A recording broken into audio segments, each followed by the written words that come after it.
David Buckner is here, Columbia University professor, economics or business or whatever it is you do. I don't pay attention to you Ivy League guys. How are you, sir? Good to see you. Good to see you, David. First of all, you saw the opening segment. I did. Did I get it right? You got it right. That's exactly what's happening. All right. First of all, I feel like this, there have been several, but this is like a warning for anybody who's paying attention. Here it comes. We're doing it. They're warning us. Yeah, but it's not subtle. I mean, the only thing is they make it so complex that they go, oh, this is just going to go away. You don't need to worry about it as little people. There was an announcement a week ago in Pittsburgh that suggested that they're going to be moving away from dollars as the global currency to something you call SDRs. You don't need special drawing rights, but it would become a new global currency away from dollars. That announcement was clear. There was a Wall Street Journal article. I mean, everything has been clear. So we're in it. This is who's getting screwed here. The big guys understand what's going on. Who's getting screwed here? It's going to be the American individual, the American citizen, because what we're going to do is we're going to go over there and the government's going to be able to pay off through inflation, but people won't be able to. Any way to protect yourself?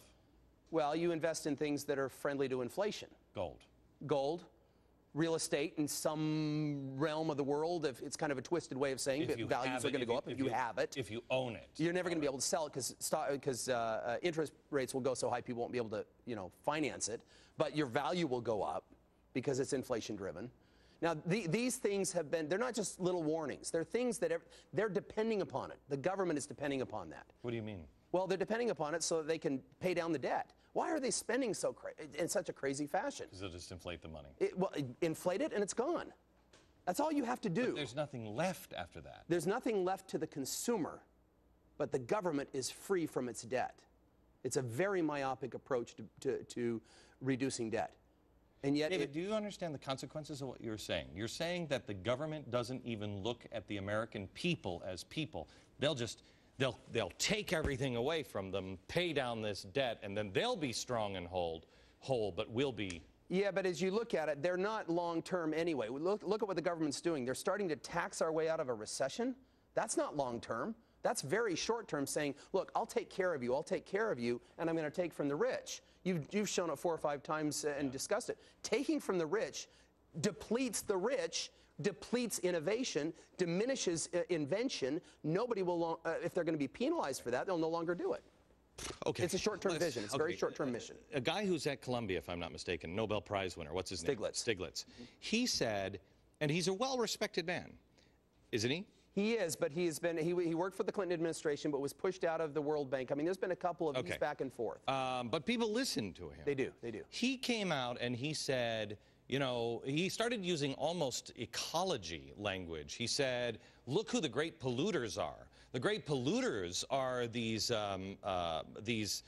giant rich companies that have polluted the world with toxic funds and toxic dollars. Assets called pollution is kind of an interesting Exactly right. And so he said that those rich companies, or those countries, need to be penalized through global taxes to pay and help the poor countries, which if I may, take from America and give to the poor countries. That's correct. When you do that within a country, it's bad enough. Yeah. Because it disincents innovation, production, motivation, and it rewards idleness. It just does. When you do that from a country to the rest of the world, his proposition would leave America as a country desolate. We would be the disease, wouldn't we? We're painting ourselves into this corner where we have our president flying around apologizing for everything. We are a big part of the problem because of corruption and everything else. We went over and said, hey, buy, but they bought them just the same as anybody who bought a house that knew they couldn't afford this. They bought them, they demanded it, and we honored the market. Correct. I mean, we were they were involved as well. But everybody needs a villain if it all falls apart. We are going to be the world's villain. See, and I view it a little differently than Stiglitz. I view that it's not a villain. The U.S. is not corrupt. My view of this is that the corruption was a very, very small piece of this overall market movement. People have to have the right to fail. That's the nature of a market. Yeah. No, I mean corruption. Hang on just a second. I mean corruption. There was corruption in the global corporations and financial, but there was also massive corruption and special interests being played. There's a lot of special interests. Agreed. Right. But those special interests have only increased. Because now you're going to a monopoly, and that monopoly is now the government. Right. So the special interests are bearing down, hoping that they will be the spoils of war. Real quick, I've only got about 30 seconds.